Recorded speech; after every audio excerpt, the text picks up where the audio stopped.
Good morning. The last two lectures I have been talking about the magnetic field, and I hope I have sufficiently justified its existence. So, today I am going to do some mathematics to make it possible to manipulate this magnetic field and make use of it. So, let me go back to the starting equation. The equation we had was that the magnetic field was defined as mu naught over 4 pi. I still have not really discussed why mu naught over 4 pi. The reason I have not discussed it is it is pretty arbitrary. Integral the current at any other position. So, this B at a position r is an integral over other points where there is current J of r prime cross r12 divided by r12 cubed dV prime. So, we are talking about various current elements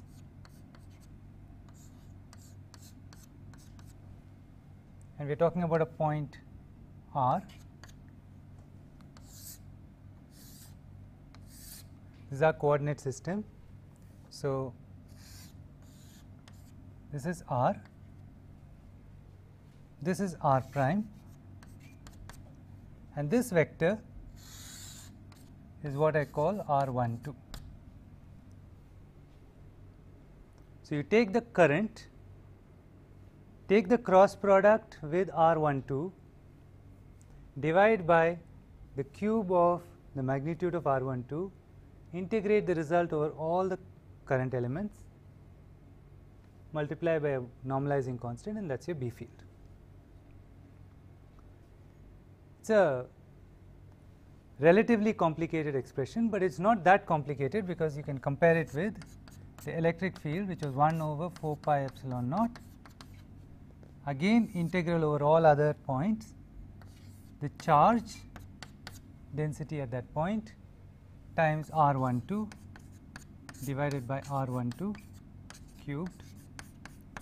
So, you see the same r12 over r12 cubed appears both in the electric field and in the magnetic field.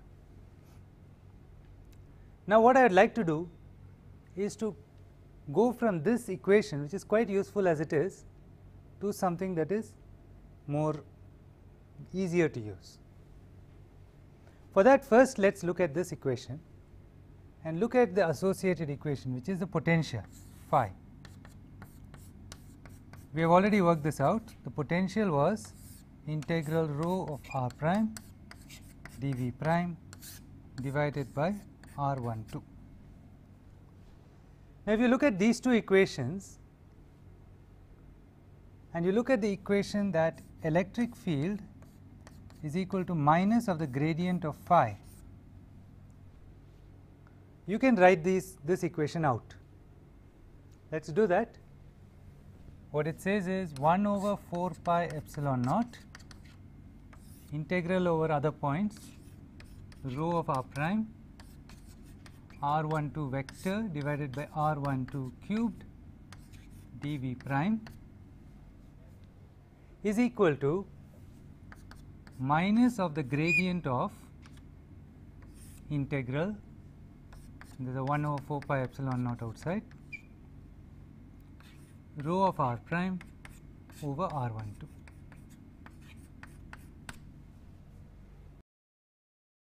This is the same equation as E is equal to minus grad phi.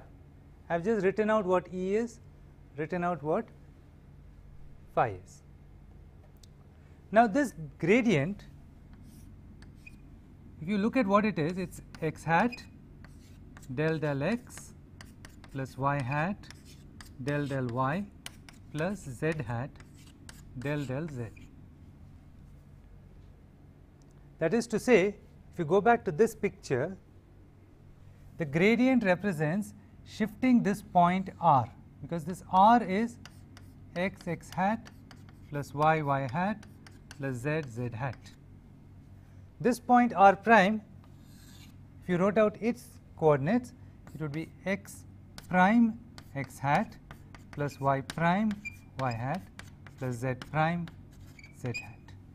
So, if I am doing a derivative with respect to x, it means I keep all the charges where they are and I move the point where I have got my measuring instrument, where I am measuring potential or I am measuring field. So, the gradient operator there means move this point slightly there, see the change in potential, divide by delta L, do it in all directions and construct the gradient operator. But if you look at this integral, the integral is over where the charge is. It is not over where the instrument is. So, this integral is not even involving x, y or z, it involves x prime, y prime, z prime. So, I can take this derivative inside. It is like if I did an integral dt of sine x plus t, and then I had del x. Now, this derivative with respect to x is not the same thing as the t. So, I can take this del x inside and I can write this as integral dt del x of sine x plus t, and then I can make this x act on here and do what I want to do. So, we are going to do the same thing here.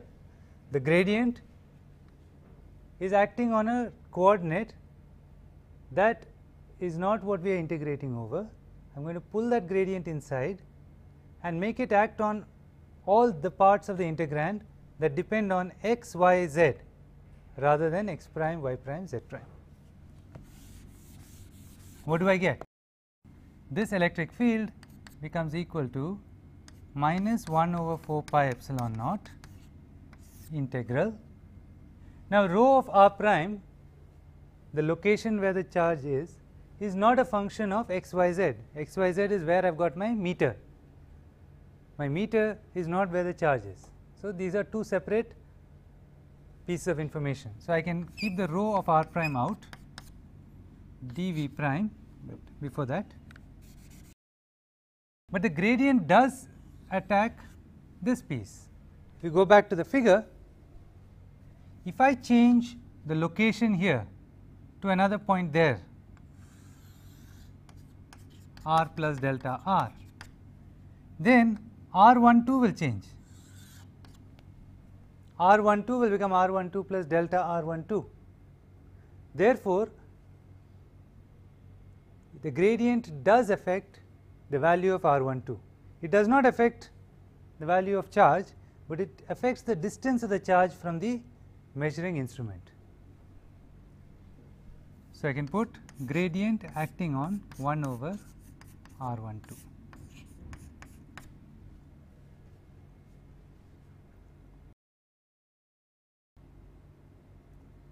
Now, look at this.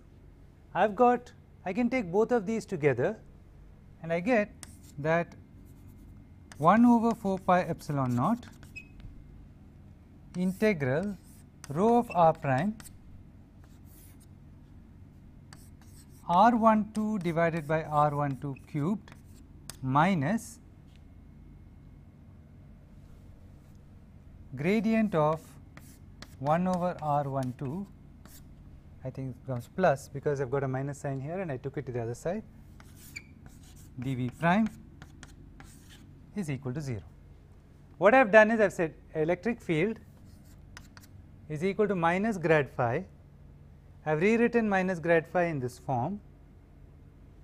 So, since both of these involve 1 over 4 pi epsilon integral over rho of r prime dv prime, I took that common. What is remaining?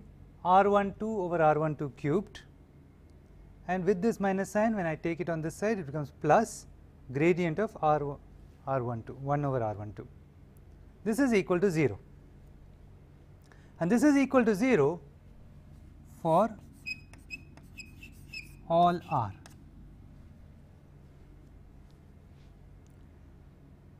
Now, when this kind of integral happens, that this is equal to 0 for all r,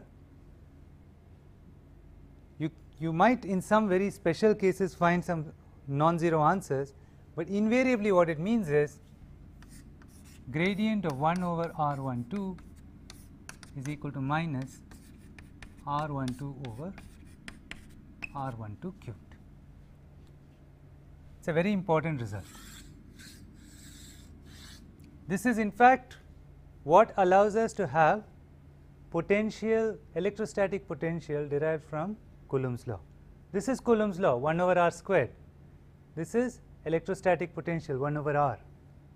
And the reason why Coulomb's law and electrostatic potential are related is because gradient of 1 over r is this vector operator.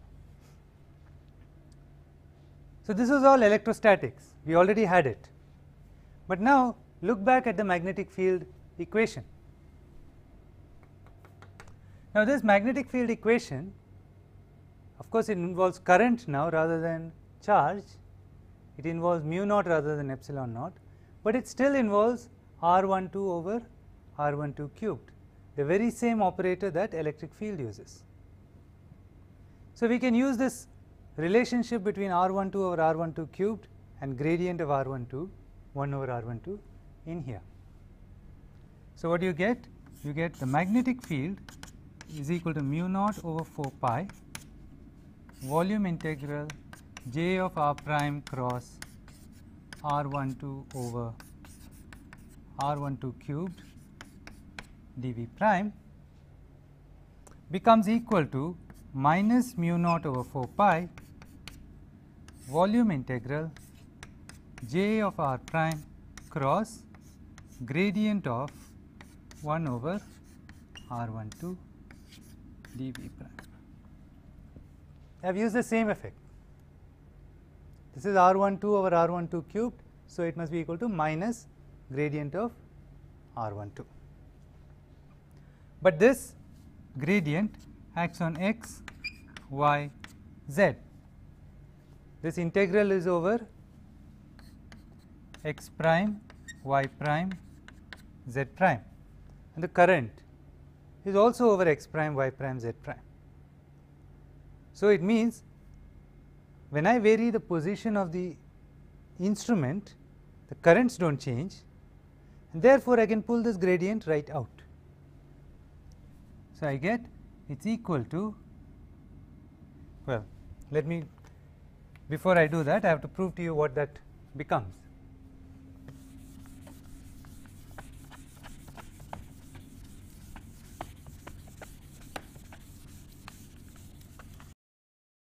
Look at the integrand here. It is j of r prime cross gradient of 1 over r12. Now, in Cartesian coordinates, we write this as unit vector along x, unit vector along y, unit vector along z, jx, jy, jz, del del x of 1 over r12, del del y of 1 over r12, del del z of 1 over r12, and determinant of. Now, this del del x, del del y, del del z are actually not acting on jx, jy, jz. So, if I wrote out the x component of this, of the determinant, the x component part would give me jx of r prime del del z 1 over r12 minus, no sorry, jy, jz of r prime del del y of 1 over r12. That is, when you take the determinant, you choose a row, first entry times this, the product of these two minus the product of these two, second entry times product of these two minus product of these two, third times these. So, the first entry, the component multiplying x hat would be jy del del z r12 inverse minus jz del del y 1 over r12. But z and y do not attack r12 prime. They only act on x and y and z, they do not act on x prime, y prime, z prime. So, I can pull this out.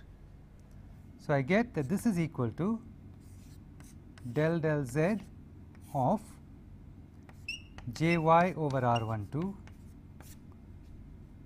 and jy is a function of r prime, minus del del y of jz of r prime divided by r12. Now, this is still looking like a curl, like a cross product, but what kind of cross product is it? Well, let us write it out. If I had to write it out,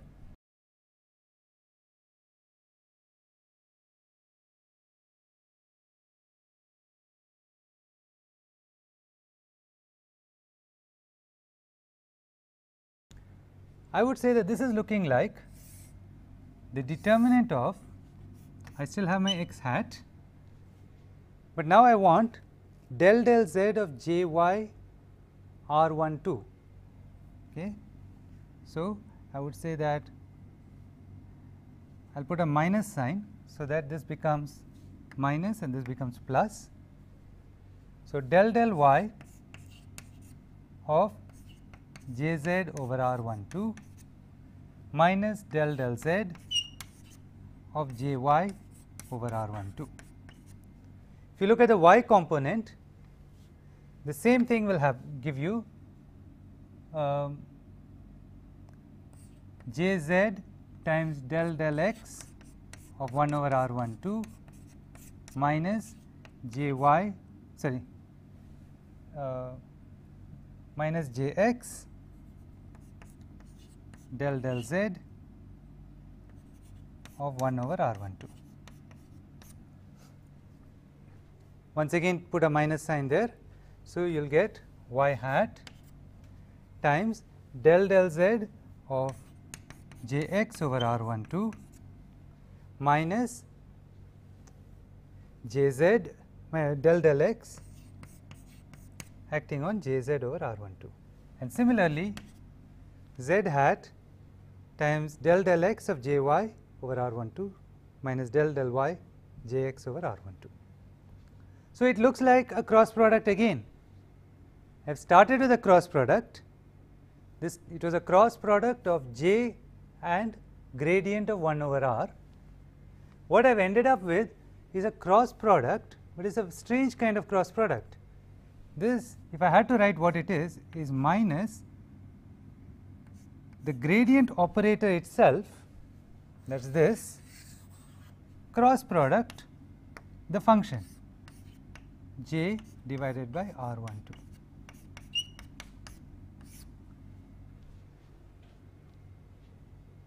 The first element is not really a quantity, it is an operator, because you can see it is just del del x, del del y, del del z. It is a very strange kind of cross product.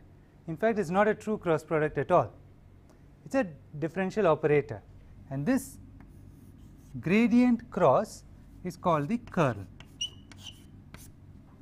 and it is the most important operator once you have learned gradient and divergence. Along with these other two operators, this completes the set which you will require for vector analysis.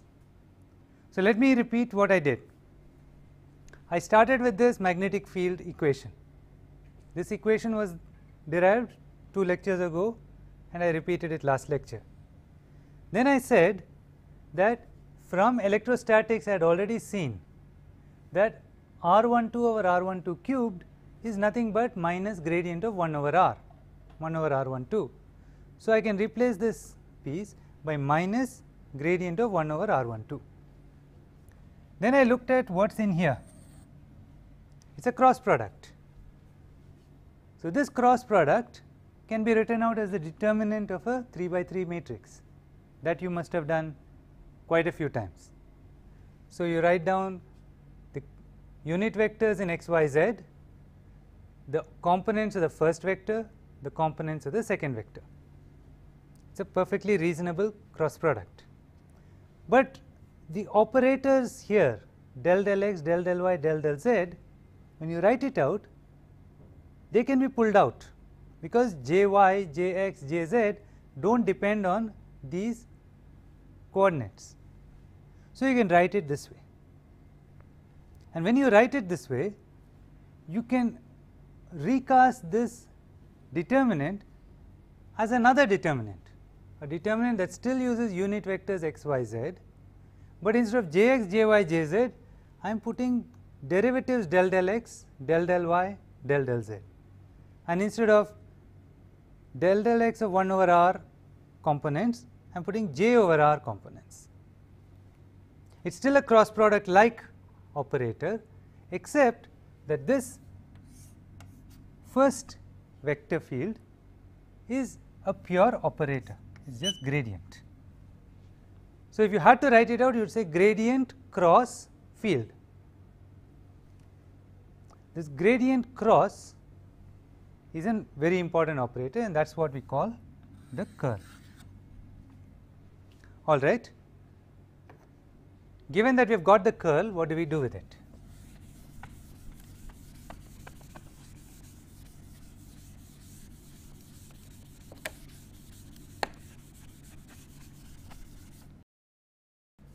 So, I will write out the equation for B again. B is equal to minus mu naught over 4 pi volume integral j of r prime cross gradient of 1 over r12 dv prime. Now, I am going to take this gradient out and rewrite this as minus curl of j of r prime over r12. That is what we have just proved. We have proved that this cross product is minus of the curl. But this curl is acting on x, y, z. The integral is on x prime, y prime, z prime. That is, the curl is acting on where the instrument is, where the measuring instrument is. This integral is over where the current elements are. So, I will pull this right out. So, I get the magnetic field, this minus sign and this minus sign cancel, is equal to curl of mu naught over 4 pi volume integral j of r prime divided by r12 dv prime. This whole thing, it depends on x prime, y prime, z prime through j and through r12, but that dependence on x prime, y prime, z prime is integrated over.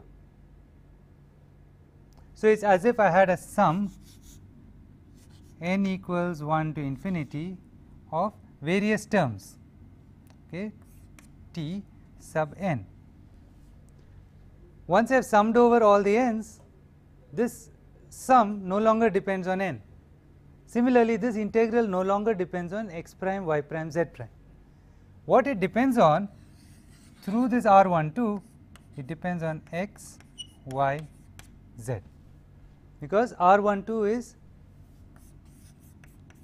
the vector r12 is nothing but x minus x prime along the x direction plus y minus y prime along the y direction plus z minus z prime along the z direction. So, r12 depends on 6 different coordinates. It depends on where the current elements are, it depends on where the measuring instrument is. It depends on both. So, it depends on 6 elements, 6 coordinates, 3 of which get integrated over, get summed over. The remaining 3 coordinates are what are left, and they are what define the value of B. So, this square bracket is now a function only of x, y, z, and I can call it some function. I will call it it is a vector because J is a vector. So, it has direction, some vector A which is a function of R. So, I can finally write this result out, which is the magnetic field B at any position R is equal to the curl of some other field A of R. And what other field is it? That field is mu 0 over 4 pi integral over all the currents at any other position divided by distance from the current to the point where we want to calculate the field. So, this is what A is, and if you calculate A, the curl of A will give you B. And as before, let me remind you, once you have B, the force is nothing but rho V cross B or J cross B. I will call it dF. So, the force per unit volume is nothing but current cross B. So, that is why we want B, otherwise we will not care about what B is. Once you have the magnetic field, you can calculate magnetic forces.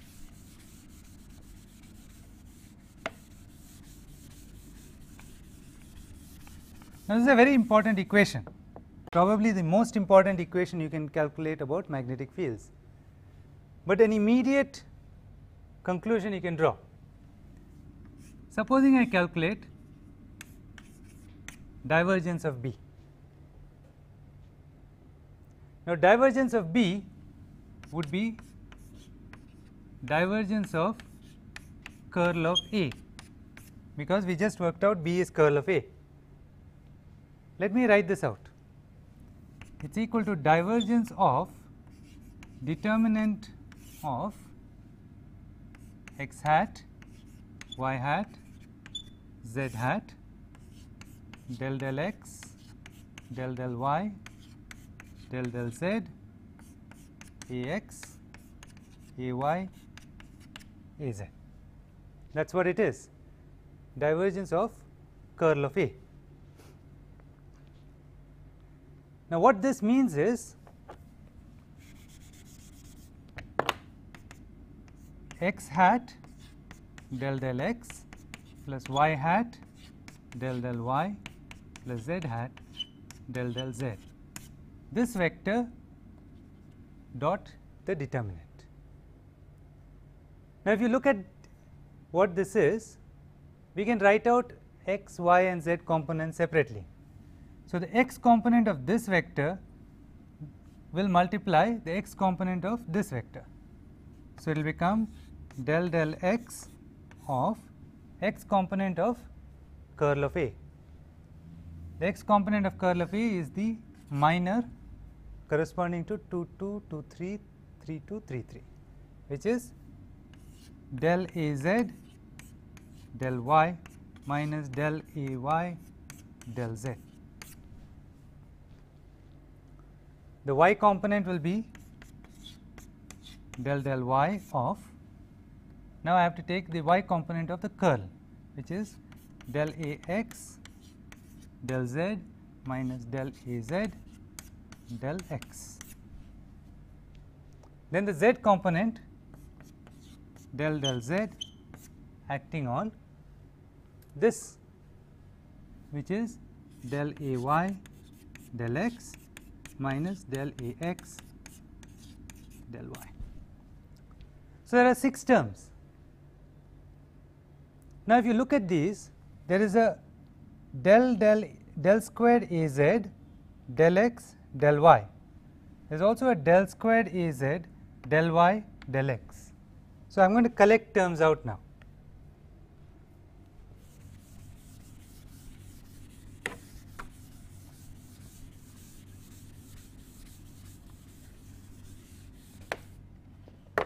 What I will get, I will number these terms 1, 2, 3, 4, 5 and 6.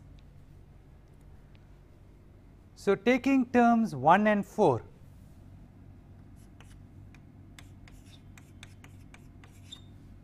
what I will get is del squared del x del y of A z minus del squared of A z del y del x.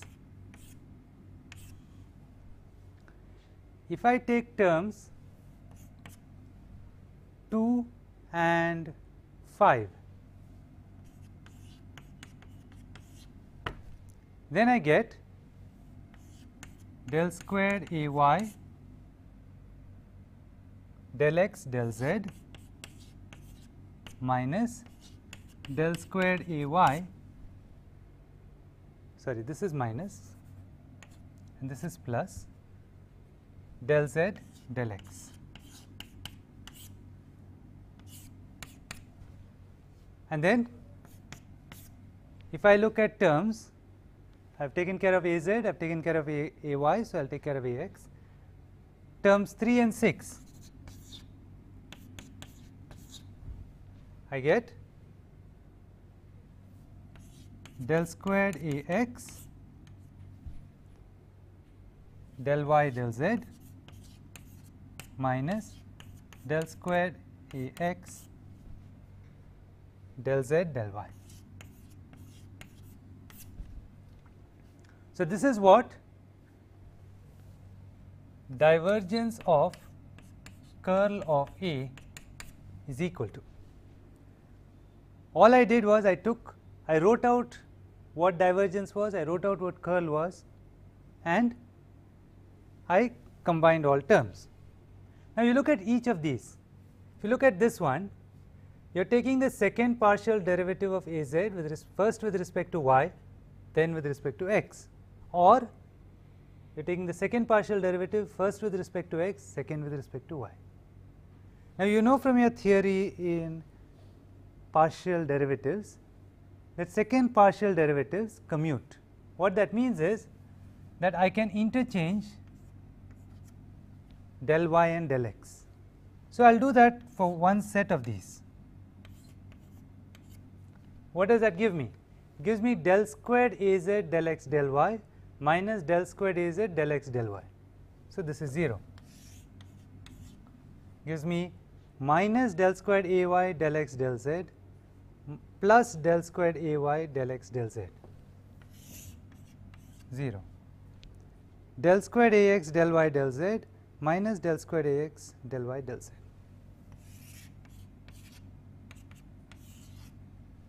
So, this whole thing is 0, which means because curl of A is B, divergence of B is equal to 0.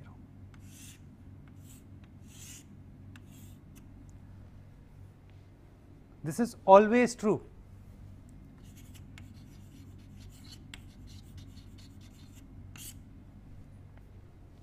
And it comes out of simply the fact that curl of A is equal to B. If you can find a function whose curl is B, then its divergence, the divergence of B is automatically 0. We have proven it, and there is no assumption I put into it. It is a very general statement. If any field is the curl of another field, its divergence is 0. Now, why do we care? We care for a very important reason. If you look at electrostatics, the divergence of the electric field is extremely important. The divergence of E is equal to rho over epsilon naught. The divergence of the electric field is the source of the electric field, because rho is what creates the electric field, and you take the divergence of the electric field, you get back the source. The divergence of B is equal to 0, which means there is no charge like source for the magnetic field.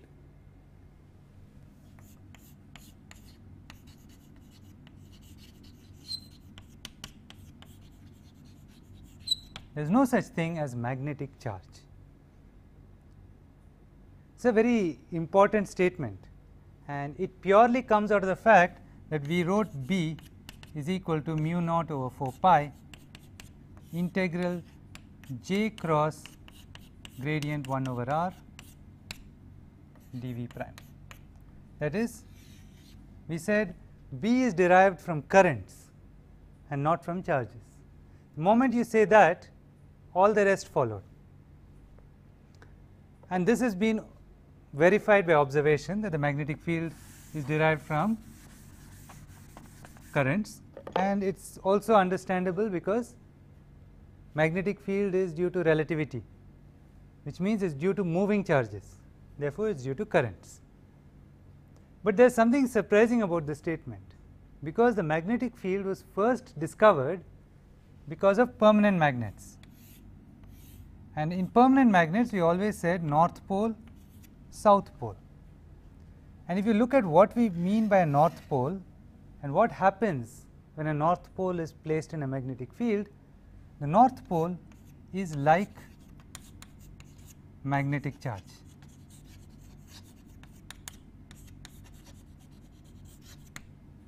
So, I am saying there is no magnetic charge, it is intrinsically true, yet the most basic magnetizable material has what looks like magnetic charge.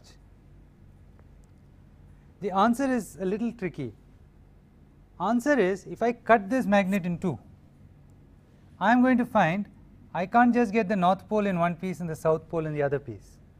Rather, what will happen is I will get a south pole at the bottom of the first piece and a north pole at the top of the second piece. No matter how much I cut them, I will keep getting north and south. And this is what it means.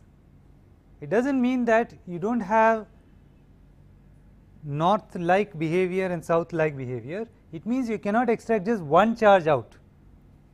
Anytime you try to shave off a little bit of this magnet and say I will take only the south pole, you will find that you took a little bit of the north pole as well. So much so, it is still a magnet with a pair of poles attached to it. That is what is meant by divergence B is 0. You will never find a pure north pole. Now, in terms of drawing lines of force, what that means is, if you drew for electric field, we drew a charge q and then we drew arrows.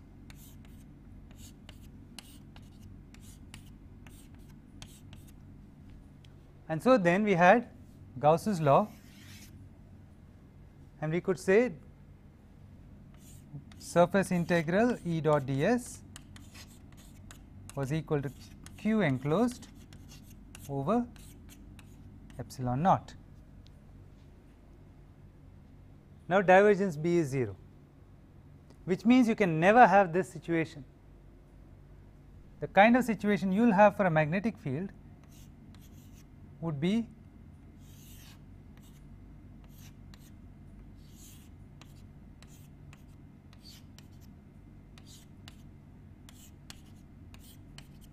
something like this. You have your magnet, and now if you surround this by a surface, there are many lines which never touch the surface. There are a few lines where the magnetic field is going out, but corresponding to each of these, there is a line where the magnetic field is going in. So, when you integrate over the whole surface, you get surface integral B dot ds, which is volume integral divergence of B is equal to 0, because we have divergence B is equal to 0. So, no matter how you surround a piece of magnetism, you will always find that the total amount of flux leaving that volume is 0. There is no such thing as magnetic charge. This is almost the most important thing that you have to know about a magnetic field. And if you know one more thing, you know everything there is to know about it. So, we have B is equal to curl of A and divergence of B is equal to 0. Similarly, we have from electrostatics E is equal to minus gradient of phi, curl of E is equal to 0. Now, let me show this. I have actually up to now only shown you loop integral E dot dl is equal to 0, but I have now introduced a new vector and I want to talk about it. I have E is equal to minus grad phi. So, it means electric field is equal to minus x unit vector along x del phi del x minus unit vector along y del phi del y minus unit vector along z del phi del z. Now, I know what it means to take grad cross. It means take the determinant of x hat, y hat, z hat, del del x, del del y, del del z, and then I must take E x, E y, E z, which is minus del phi del x minus del phi del y minus del phi del z. So, this is what it means to talk about curl of E.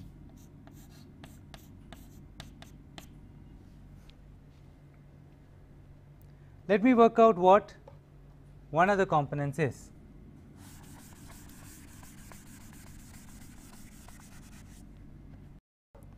Curl of E x component is equal to del del y of minus del phi del z minus del del z of minus del phi del y. So, it is again equal to del squared phi del z del y minus del squared phi del y del z. Again, we know from our mathematics that I can exchange these two derivatives. So, these two terms are identical, one has a minus sign, so it is equal to 0. Similarly, the curl of E y will be 0, similarly curl of E z will be 0. So, that is why the moment you have anything called grad phi, its curl becomes 0. Anytime you have something that is curl of a vector field, its divergence is 0.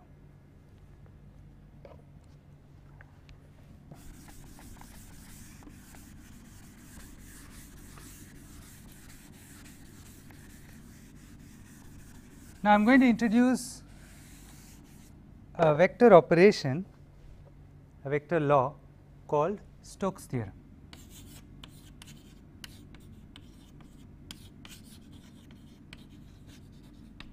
It is a very easy theorem provided you approach it in the right attitude, but because it involves this thing called a curl, most people get very scared of it. If you look at what curl is,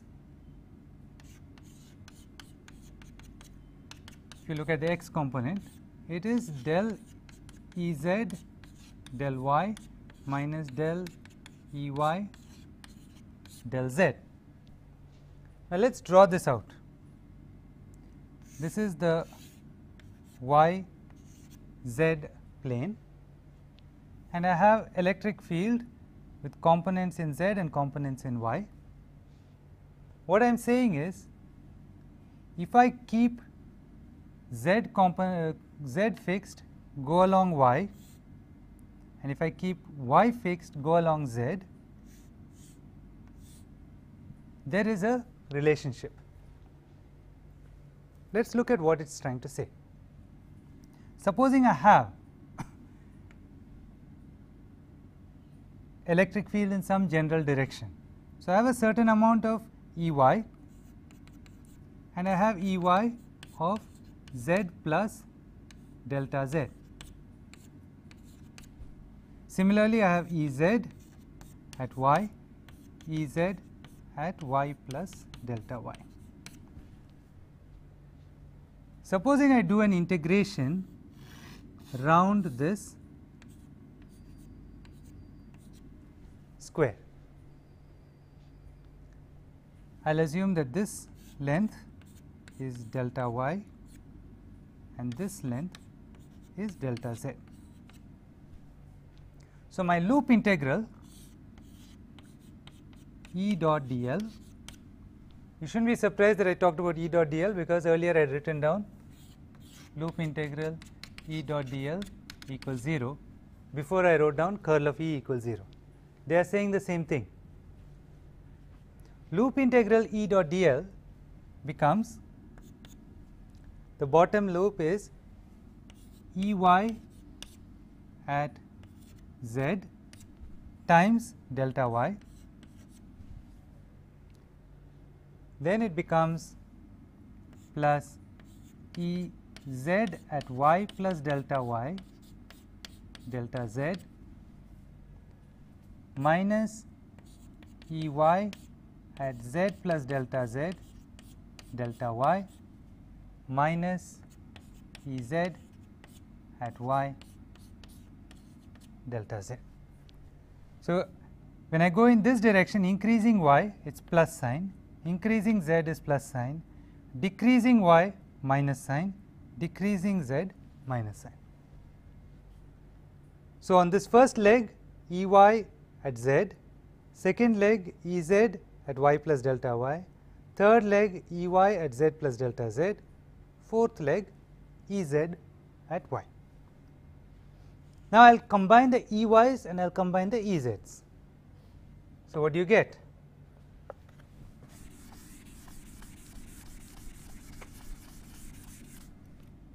You get that term is equal to Ey at z minus Ey at z plus delta z times delta y plus Ez at y plus delta y minus Ez at y delta z. So, I have combined this term and written out the first square bracket. I have combined this term and written out the second square bracket. Now, each of these can be written out as a derivative. So, this can be written out as minus del Ey del z delta y delta z plus del Ez del y delta y delta z. So, I have loop integral E dot dl around this tiny loop is this.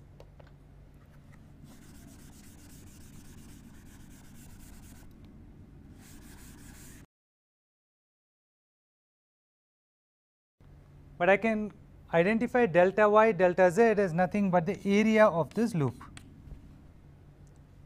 So, it is equal to dA, the area, multiplied by del Ez del y minus del Ey del z. And if you remember back to what the definition of curl was, this is nothing but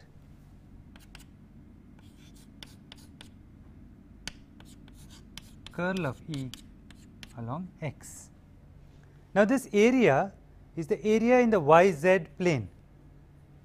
So, you can actually write that this is dAx. So, if you do this, if you take the next other parts also, this is plus 4 other parts, other terms, you will get plus dAy curl of Ey plus dAz curl of Ez. So, if you add it all up, you get a simple answer. You get that for a tiny loop very small loop, loop integral E dot dl, and this is any E. I call it E, but I have not used the properties of E here. Any E is equal to surface integral over that small area curl of E dot ds. This is true for a very tiny loop, a rectangular loop that is tilted in any general direction. The x component will give you dA projected along x times curl of E in the x direction. The y component will give you this, the z component will give you this. So, in general it can be written out as curl of E dot ds. Now, if you look at a general surface, you can generalize this idea. Supposing I have some closed loop and I want to calculate E dot dl on this loop. What I will do is I will take this loop and connect it through some surface. I have deliberately drawn the surface so that it is bulging out. This surface does not have to be flat, it can be any surface at all. Then on this arbitrary surface, I can draw little rectangles. On those tiny rectangles, my theorem will hold, namely loop integral E dot dl is equal to surface integral curl of E dot ds. Then I can take the next rectangle and do it again. But now let us look at this region bigger. I have a loop integral, and then I have loops around it.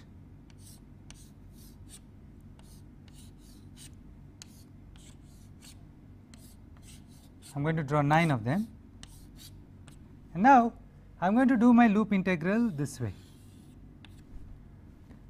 I do my loop integral the same way in all the 9